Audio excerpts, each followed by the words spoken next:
basi kuna makundi ambayo Mwenyezi Mungu anayaacha huru na moto.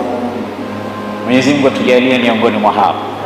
Hiyo ni fi kulli lailatin min layaliha, kila usiku katika usiku ambao utapita wa Ramadhan, lillahi fiha utaqaun minan nar, wapo watu wanaachwa. Kama vile katika dunia walillahi almathalul a'la, zinapotokea sikukuu, watawala na wafalme na maraisi huwaachia huru kutoka katika jela wale masajini. Wengine wamehukumiwa kunyongwa, wengine wamehukumiwa maisha, wengine wamehukumiwa hivi na vile, wote wale wanaachiwa huru kutokamana na kucelebrate kwamba pengine sikukuu fulani na fulani na fulani.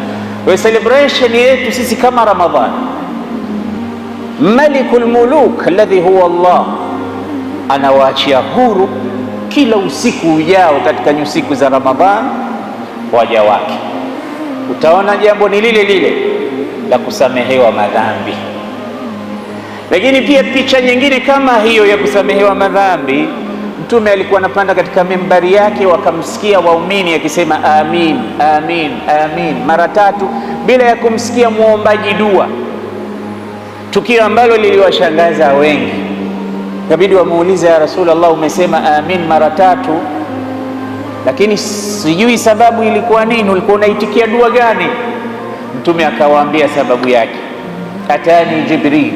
Amin zile ilikuwa ni dua ya Jibril.